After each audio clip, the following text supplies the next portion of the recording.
College guidance college guidance இந்த சேனலில் இன்னைக்கு நம்ம என்ன பார்க்க போகிறோம் அப்படின்னு பார்த்தீங்கன்னா மெக்கானிக்கல் இன்ஜினியரிங்.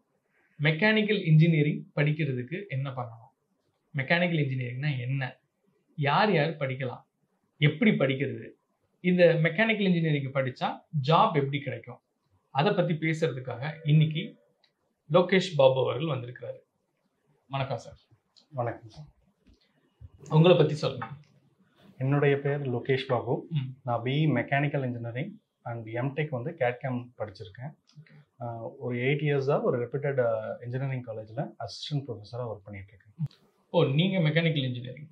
அப்போ நீங்கள் எதுக்காக மெக்கானிக்கல் இன்ஜினியரிங் எடுத்தீங்க? ஆக்சுவலாக பொதுவாகவே பார்த்தீங்க அப்படின்னா இந்த கோர்ஸை சூஸ் பண்ணணும். ஸோ இந்த கேட்டகரி எப்போ வரும் அப்படின்னு பார்த்தீங்கன்னா 12th முடித்தோடனே இந்த ஸ்டூடெண்ட்ஸ்க்கு ஒரு டவுட் வந்து இந்த என்ன கோர்ஸ் எடுக்கலாம் அப்படின்னு சொல்லிட்டேன். பொதுவாகவே பார்த்தீங்க அப்படின்னா 12th நீங்கள் முடிச்சிட்டோன்னே நான் இன்ஜினியரிங் தான் ஜாயின் பண்ண போகிறேன் அப்படின்னு நீங்கள் முடிவு எடுத்துட்டிங்கன்னா அதுக்கான ஒர்க்கை வந்து நீங்கள் முன்னாடியே பண்ணணும்.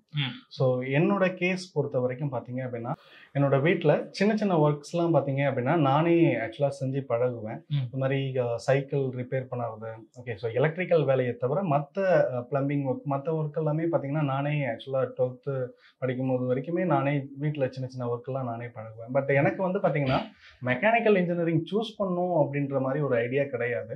பட் எனக்கு வந்து ஒரு கைடன்ஸ் கிடைச்சது. 10th ஆஃப்டர் 10th முடிச்சிட்ட உடனே எனக்கு ஒரு கைடன்ஸ் கிடைச்சது. எப்படின்னா இன்ஜினியரிங் ஜாயின் பண்ணோம் அப்படின்னா ஒரு ஸ்பெசிஃபைட் சப்ஜெக்ட் கண்டிப்பாக தேவை. அது வந்து மேத்தமெட்டிக்ஸா.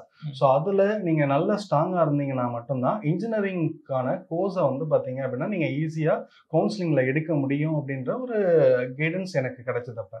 ஸோ அதை தான் பேஸாக வச்சுக்கிட்டு நான் ஆக்சுவலாக பார்த்தீங்க அப்படின்னா 12th வந்து பார்த்தீங்கன்னா 190 மேத்தமெட்டிக்ஸில் வந்து பார்த்தீங்கன்னா 180 மார்க்ஸ் நான் எடுத்தேன். ஸோ எனக்கு வந்து இன்ஜினியரிங் கோர்ஸ் வந்து கிடைக்கிறதுக்கு அது கொஞ்சம் ஹெல்ப்ஃபுல்லாக இருந்தது. பட் ஸ்டில் நான் 12th படிக்கிற வரைக்குமே பார்த்தீங்க அப்படின்னா மெக்கானிக்கல் சூஸ் பண்ணணும் அப்படின்ற ஐடியா கிடையாது எனக்கு. பட் எனக்கு வந்து பார்த்தீங்க அப்படின்னா என்னோட நேச்சர், என்னோட பேஷன், ஸோ நான் பண்ணுற ஒர்க் வந்து பார்த்தீங்கன்னா இது ரிலேட்டடாக இருந்தனால எனக்கு கொஞ்சம் அது அடாப்ட் ஆகும், எனக்கு கொஞ்சம் அது அந்த சப்ஜெக்ட் எனக்கு புரியும் அப்படின்றத நான் கொஞ்சம் தெளிவாக அப்போ தெரிஞ்சுக்கிட்டேன். ஸோ இதை வச்சு மேக்ஸிமம் யார்கிட்டையுமே அதிகமாக சஜஷன்ஸ் வாங்கலை நான். ஸோ எனக்கு வந்து இதுதான் செட் ஆகும், இந்த கோர்ஸ் தான் எனக்கு செட் ஆகும் அப்படின்றத நான் என்னை நம்பினேன். ஸோ அந்த கோர்ஸை மட்டும்தான் நான் கவுன்சிலிங்கில் எடுத்தேன். Okay sir. இப்போது இன்ஜினியரிங் படிக்கணும்னா மேத்தமெட்டிக்ஸ் வந்து கண்டிப்பாக தேவை. Compulsory sir. மேத்தமெட்டிக்ஸ் அப்படின்றது ரொம்ப பேசிக்காக, ஓகே. ஸோ எல்லா கோர்ஸுக்குமே பார்த்தீங்க அப்படின்னா மேத்தமெட்டிக்ஸ் இஸ் த பேஸ். ஏன் பொதுவாகவே இன்ஜினியரிங்கில் மேத்தமெட்டிக்ஸ் கோர்ஸ் வச்சுருக்காங்க அப்படின்னா, ஸோ நீங்கள் சப்போஸ் நீங்கள் ஒரு கோர்ஸ் நீங்கள் உள்ளே எடுத்துகிட்டு வந்துட்டீங்க அப்படின்னா, இன்ஜினியரிங் கோர்ஸே நீங்கள் உள்ளே எடுத்துகிட்டு வந்து எந்த கோர்ஸ் வேணாலும் எடுத்துகிட்டு போங்க. ஸோ அதோட பேஸ் வந்து பார்த்தீங்க அப்படின்னா மேத்தமெட்டிக்ஸ் மட்டும்தான். ஸோ மேத்தமெட்டிக்ஸில் உங்களுக்கு வந்து first year, second year, third year, 4th year வரைக்குமே பார்த்தீங்க அப்படின்னா மேத்தமெட்டிக்ஸ் ரிலேட்டடான டாபிக்ஸ் உள்ளே கவர் ஆகிறது எப்படி இருக்கும் அப்படின்னு பார்த்தீங்க அப்படின்னா, நீங்கள் கோர் பேப்பரில் என்ன படிக்கிறீங்களோ ஸோ அது ரிலேட்டடான ஈக்குவேஷன்ஸ் எப்படி டிரைவ் ஆகிருக்கு, ஸோ அதை எப்படி அப்ரோச் பண்ணணும், ஸோ இதை தான் அந்த 4 செமஸ்டரும் உங்களுக்கு கொடுத்துருப்பாங்க. ஸோ இதை பேஸ் பண்ணி தான் நீங்கள் வந்து பார்த்தீங்க அப்படின்னா ஒரு நல்ல மார்க் ஸ்கோர் பண்ணுறதோ இல்லை அப்படின்னா ஸோ அதுக்கான சப்போஸ் உங்களோட கோர் சப்ஜெக்டை நீங்கள் புரிஞ்சுக்கிறதுக்கும் இந்த மேக்ஸ் ரொம்ப ஹெல்ப்ஃபுல்லாக இருக்கும். ஸோ இதை வந்து பார்த்தீங்க அப்படின்னா ஒரு இன்ஜினியரிங் கோர்ஸ் போய் நீங்கள் கற்றுக்கிறதுக்கு முன்னாடியே நீங்கள் வந்து பார்த்தீங்க தெளிவாக மேக்ஸ் என்ன பண்ணிட்டு இருக்கு அப்படின்றத நீங்கள் புரிஞ்சுக்கணும் அப்படின்னா கண்டிப்பாக மேக்ஸில் வந்து நல்ல ஸ்கோர் பண்ணியிருக்கணும். ஸோ அதுக்காக தான் இன்ஜினியரிங்கில் மேக்ஸ் வந்து பார்த்தீங்க அப்படின்னா ப்ரிடாமினண்ட்டாக கம்பல்சரி ஆக்கியிருக்காங்க. இப்போ மேக்ஸ் கண்டிப்பாக தெரிஞ்சிருக்கணும். மேக்ஸ் தெரியாமல் இன்ஜினியரிங்குள்ளே போகும் கண்டிப்பாக போக முடியாது. மெக்கானிக்கல் இன்ஜினியரிங் கோர்ஸ் அப்படின்னா என்ன? ஓகே, நிறைய பேருக்கு கோர்ஸ் பற்றி அவேர்னஸ் அதிகமாக இருக்காது. அதில் ரொம்ப இம்பார்ட்டன்ட் வந்து பார்த்திங்கன்னா மெக்கானிக்கல் இன்ஜினியரிங் கோர்ஸாக ரொம்ப சிம்பிளான விஷயம். ஓகே, நம்ம டே டு டே லைஃப்பில் பார்க்குற விஷயங்கள் தான். என்னோடய வண்டியில் காற்று இல்லை, கண்டிப்பாக வண்டி ஓடாது, எனக்கு கண்டிப்பாக தெரியும். ஒரு கார் வேகமாக வருது என்னை நோக்கி, கண்டிப்பாக நான் நகர்ந்துருவேன், கண்டிப்பாக அது எல்லாருமே பண்ணுறது தான். இதெல்லாமே பார்த்தீங்கன்னா நம்ம வாழ்வியல்ல சம்பந்தப்பட்ட ஒரு விஷயங்கள், நம்மளுக்கு ஆல்ரெடி தெரிஞ்ச விஷயங்கள் தான் இதெல்லாம். இதெல்லாம் எப்படி நடக்குது அப்படின்றத நீங்க படிக்கணும் அப்படின்னா நீங்க கண்டிப்பா மெக்கானிக்கல் படிக்கணும். ஸோ இதோட பேக்ரவுண்ட்ல இருக்கிற டெக்னிக்கல் நாலேஜ், ஒரு கார் வேகமா வருது அப்படின்னா மொல்லமா வர வர வண்டி கண்டிப்பா உங்களை இடிச்சா கூட ஒன்றும் ஆகாது. ஆனா வேகமா வர வண்டி கண்டிப்பா உங்களை இடிச்சது அப்படின்னா ஒரு ஒரு டிசாஸ்டர் கண்டிப்பா இருக்கும் உங்க உடம்புல. ஓகேவா? அதே மாதிரி தான் சைக்கிள், ஒரு வண்டியில காத்து இல்ல அப்படின்னா ஓடாதுன்னு உங்களுக்கு எப்படி தெரியும்? ஓகேவா? அப்ப அந்த ப்ரெஷரை பத்தி நீங்க படிக்கணும் அப்படின்னா கண்டிப்பா மெக்கானிக்கலை பத்தி நீங்க படிச்சு தான் ஆகணும். ஸோ இது மாதிரி உங்களோட வாழ்வியல் சம்பந்தப்பட்ட விஷயங்கள், உங்களுக்கு ஆல்ரெடி தெரிஞ்ச விஷயத்தை தான் நீங்க மெக்கானிக்கல் வந்து படிக்க போறீங்க. என்ன கொஞ்சம் அடிஷ்னலா ஒரு டெக்னிக்கல் நாலேஜும் அதுக்கான டெவலப்மெண்ட் ஒர்க்கையும் நீங்க இதுல சேர்த்து பண்ணுவீங்க. ஒரு பொருளை நீங்க பாக்குறீங்க, ஒரு ஆஸ்தட்டிக் லுக் இருக்கு, பொருள் வித்தியாசமா இருக்கு அப்படின்னா உங்களை கண்டிப்பா கவரும். இந்த கார்லாம் பாத்தீங்கன்னா நிறைய வேரியண்ட்ல வரும். ஆனா உள்ள இருக்கிறது எல்லாமே ஒரே மாதிரி பார்ட்ஸ் தான். பட் அந்த வெளி தோற்றத்தை நீங்க பாக்குறீங்க பாத்தீங்களா? இதோட டெவலப்மெண்ட் அப்படின்றது பாத்தீங்க அப்படின்னா நீங்க பண்ணணும் அப்படின்னா கண்டிப்பா மெக்கானிக்கல் கோர்சஸை படிச்சீங்கன்னா மட்டும்தான் அது புரியும். ஸோ நீங்க பாக்குற விஷயங்கள் உங்களுக்கு வந்து பாத்தீங்கன்னா பிடிச்சிருக்கும். பட் அதை வந்து நீங்க ஒரு கோர்ஸா படிக்கும் போது தான் அதோட பேக்ரவுண்ட் டெவலப்மெண்ட் என்ன அப்படின்றத உங்களால தெளிவா கத்துக்க முடியும். ஸோ இதுதான் மெக்கானிக்கல் கோர்ஸோட அட்வான்டேஜ். எல்லாருமே மெக்கானிக்கல் கோர்ஸை ஈஸியா அடாப்ட் பண்ணிக்கிற ஒரு கோர்ஸா அது அமையுது அப்படின்னா ஸோ இந்த ஒரு காரணத்தால தான். ப்ரெசன்ட் ஒருத்தர் வந்து மெக்கானிக்கல் இன்ஜினியரிங் படிக்கிறாரு, அவருக்கு ஜாப் ஆப்பர்ச்சுனிட்டிஸ் எப்படி இருக்கும்? கண்டிப்பா சார். மெக்கானிக்கல் இன்ஜினியரிங் பொறுத்த வரைக்கும் பார்த்தீங்கன்னா there is a wide opportunities தான். ஓகே. ஸோ முக்கியமாக பார்த்தீங்க அப்படின்னா இப்போ கரண்ட்டாக உங்களுக்கு தெரியும். ஸோ ஒரு ஆட்டோமொபைல் இண்டஸ்ட்ரீஸில் ஆல்ரெடி பார்த்தீங்க அப்படின்னா ஒரு பெட்ரோல் இன்ஜின்ஸ் வந்து பார்த்தீங்கன்னா ப்ரொடக்ஷனில் இருந்தது.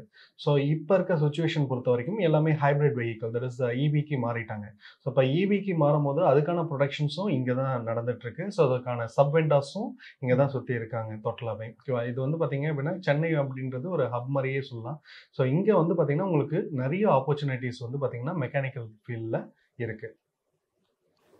ப்ரெசன்ட் ஒருத்தர் மெக்கானிக்கல் இன்ஜினியரிங் படிக்கிறாரு, அவருக்கு ஜாப் ஆப்பர்ச்சுனிட்டிஸ் எப்படி இருக்கும்?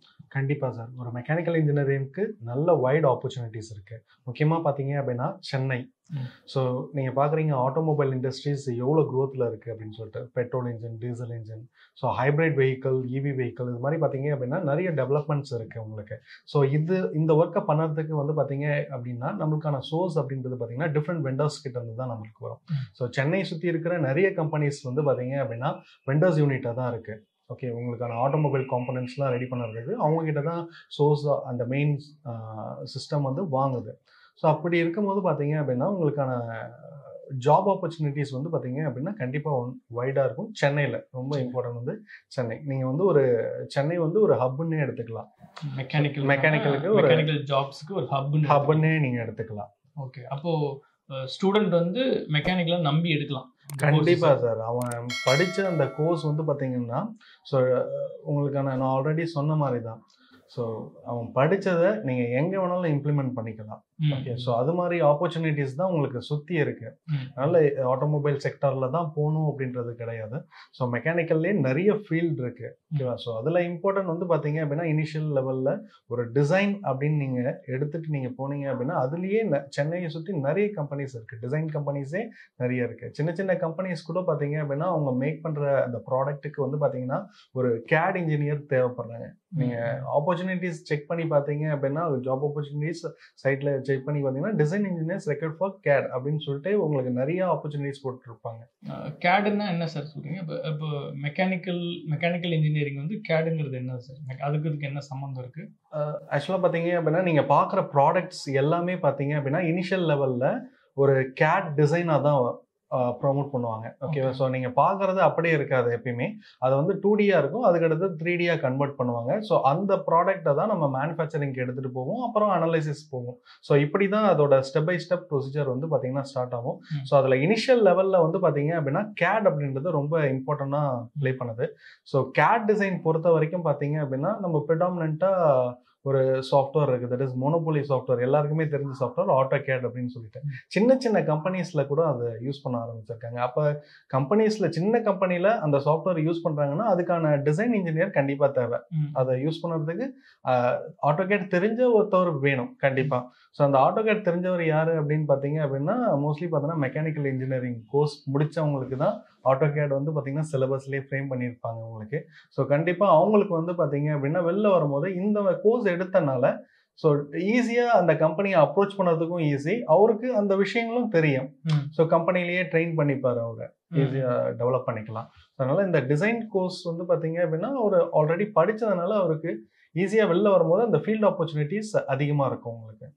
இப்போ டிசைன் மட்டும்தான் பண்ணணுமா, இல்லை வேற ஏதாவது மெக்கானிக்கல் படிச்சுட்டு வேற ஏதாவது ஜாப்ஸுக்கு போகலாமா? டிசைன் முடிச்சுட்டு டிசைன் இன்ஜினியராக நீங்கள் ப்ரொமோட் ஆகலாம். இனிஷியல் லெவல் தான் அந்த CAD, அதுக்கடுத்து 3D மாடலிங், அனாலிசிஸ். ஸோ இது மாதிரி பார்த்தீங்கன்னா அதோட க்ரோத் வந்து செப்பரேட்டாக இருக்கும். அதை தவிர்த்து பார்த்தீங்க அப்படின்னா அவர் படித்த அந்த சப்ஜெக்ட் ரிலேட்டடாகவே நிறைய கோர்சஸ் ஆப்பர்ச்சுனிட்டிஸும் வெளியில் இருக்கு. ஓகே, ஸோ இனிஷியலாக பார்த்தீங்க அப்படின்னா இப்போ ஒரு எனர்ஜி சப்ஜெக்ட் படிச்சிருப்பார், அவர் ஒரு தெர்மல் இன்ஜினியரிங் கோர்ஸ் படிச்சிருப்பார், அவரோட சப்ஜெக்ட்லேயே வர்றது தான். ஸோ அப்போ எனர்ஜி ரிலேட்டடான ஒரு ஜாப் ஆப்பர்ச்சுனிட்டிஸை நீங்கள் தாராளமாக வாங்கிக்கலாம். இந்த ஆயில் அண்ட் கேஸ் ரிஃபைனரிஸு, அப்புறம் பார்த்தீங்க அப்படின்னா ஒரு தெர்மல் யூனிட்ஸில் நீங்கள் அந்த ஜாபை நீங்கள் தேடலாம். Suppose design of machine element ஒரு சப்ஜெக்ட் படிச்சிருக்காரு ஸ்டூடெண்ட்டு, அப்போ பார்த்தீங்க அப்படின்னா இந்த டிசைன் ரிலேட்டடான கோர்சஸை அவர் ஃப்ரேம் பண்ணிக்கலாம் அவரோட ஜாபாகவே. நெக்ஸ்ட் வந்து பார்த்தீங்க அப்படின்னா ஆட்டோமொபைல் அப்படின்றதும் ஒரு கோர்ஸ் தான் மெக்கானிக்கலில். ஸோ அப்போ ஆட்டோமொபைல் ரிலேட்டடான ஒர்க்ஸையும் அவர் போய் ஜாயின் பண்ணிக்கலாம். ரோபோட்டிக்ஸ் அப்படின்றதும் பார்த்தீங்கன்னா மெக்கானிக்கல் இன்ஜினியரிங் கோர்ஸில் தான் வருது. ஆமாம், கோர்ஸ் வருது. ரோபோட்டிக்ஸுமே பார்த்தீங்க அப்படின்னா மெக்கானிக்கலில் ஒரு பேஸ் உங்களுக்கு இருக்கும். ஸோ இனிஷியல் ஒரு என்ன அப்படின்றத நீங்கள் தெரிஞ்சிருக்கலாம், ரோபோட்டிக்ஸ் என்ன அப்படின்னு சொல்லிட்டு. ஸோ அதுக்கான கன்ஸ்ட்ரைன்ஸ், அதாவது டெக்னிக்கலாக சொல்லணும் அப்படின்னா அதோட கன்ஸ்ட்ரைன்ஸ் வச்சு தான் ரோபோட்டிக்ஸே ஒர்க் ஆகுது. So it depend on automation engineering அப்படின்ற அந்த ஒர்க்கையும் நீங்கள் எடுத்துக்கலாம். Plus control systems, mechatronics. So இது மாதிரி சப்ஜெக்ட்ஸ் எல்லாமே பார்த்தீங்க அப்படின்னா மெக்கட்ரானிக்ஸுமே பார்த்தீங்கன்னா மெக்கானிக்கல்குள்ளே தான் வருது. மெக்கட்ரானிக்ஸ் இன்ஜினியரிங் அது வந்து பார்த்தீங்கன்னா டிபெண்ட் ஆன் கண்ட்ரோல் சிஸ்டம்ஸ் டோட்டலாகவே. ஸோ இப்போ கண்ட்ரோல் சிஸ்டம்ஸ் எப்படி ஒர்க் ஆகுது அப்படின்னு உங்களுக்கு தெரியுது அப்படின்னா ஸோ நீங்கள் அது மாதிரி ரிலேட்டடான ஃபீல்டு, இப்போ ஏவியானிக்ஸ்லாம் பார்த்தீங்கன்னா ஏர்கிராஃப்டோட கண்ட்ரோல் சிஸ்டத்தை பற்றி படிக்கிறது. அப்போ உங்களுக்கு வந்து பார்த்தீங்கன்னா மெக்கானிக்கல் அப்படின்றது ஒரு பேஸ் உங்களுக்கு கொடுத்துரும். அதாவது என்ன நடந்துட்டு இருக்கு அப்படின்றத ஒரு பேஸோ இல்லை ஒரு ஐடியாவோ உங்களுக்கு கிரியேட் பண்ணிடுது மெக்கானிக்கல் கோர்ஸே. ஸோ அப்போ நீங்கள் இதை படிச்சிங்க அப்படின்னா வெளியில் நீங்கள் எந்த ஃபீல்டை வேணாலும் நீங்கள் அப்ரோச் பண்ணலாம் ஜாபுக்கு. Okay okay okay. அப்போ மெக்கானிக்கல் படித்தா ஏதோ ஒரு ஜாப் கிடைச்சிடும். கண்டிப்பாக சார், ஏதோ ஒரு ஜாப் அவருக்கு பிடிச்ச ஜாபே அவர் எடுத்துக்கலாம். ஓகே, இன்கேஸ் வந்து எனக்கு ஜாபுக்கு போக பிடிக்கல, பிஸ்னஸ் பண்ணுறதுக்கான ஆப்பர்ச்சுனிட்டியும் அது இருக்கா மெக்கானிக்கல்? தாராளமாக இருக்குது சார். இப்போ மெக்கானிக்கல் கோர்சஸ் நீங்கள் ஒரு யூனிவர்சிட்டி, இப்போ நம்ம வந்து அண்ணா யூனிவர்சிட்டியில் இருக்கோம். அண்ணா யூனிவர்சிட்டிலேயே பார்த்தீங்க அப்படின்னா ஒரு ஹப் இருக்குது ஆக்சுவலாக பார்த்தீங்க அப்படின்னா, அதாவது என்டர்பிரினர்ஸ் செல்லுன்னு சொல்லிட்டு. ஸோ அவங்க நிறைய ப்ரோக்ராம்ஸ் ஃபாலோ பண்ணுறாங்க. அதே மாதிரி நிறைய காலேஜஸில் வந்து பார்த்தீங்க அப்படின்னா அதுக்கான ஹப்பே வச்சுருக்காங்க. ஓகேவா? ஸோ அங்கே வந்து பார்த்தீங்கன்னா ஸ்டூடெண்ட்ஸுக்கான என்டர்பிரினேஷன் டெவலப்மெண்ட்டை எப்படி பண்ணலாம், என்ன ப்ராடக்ட் பண்ணலாம், அவங்களுக்கான ஐடியாஸை இதெல்லாமே இம்ப்ளிமெண்டேஷன் பண்ணுறதுக்கான நிறைய கைடன்ஸ்லாம் கண்டிப்பாக கொடுக்குறாங்க. ஸோ இதுவும் பார்த்தீங்க அப்படின்னா ஒன் ஆஃப் த ப்ரோக்ராம்ஸ் தான். நீங்கள் என்டர்பிரினராக ஆகணும் அப்படின்னு நீங்கள் நினச்சிங்க அப்படின்னா ஓகேவா. So course it is not important. Engineering course தான் இந்த மெக்கானிக்கல் தான் படிக்கணும்னுலாம் கிடையாது. ஸோ உங்களோட பேஷன் தான் என்டர்பிரினராக ஆகிறது. அப்போ வந்து மெக்கானிக்கல் படித்தா நம்ம கம்பெனிஸ்க்கும் வேலைக்கு போய்க்கலாம், ப்ளஸ் ஓனாகவும் பிஸ்னஸ் பண்ணிக்கலாம். ஓகே, அப்போ தாராளமாக அந்த கோர்ஸ் வந்து நம்பி எடுக்கலாம். கண்டிப்பாக சார் ஸ்டூடெண்ட்ஸ். ஓகே.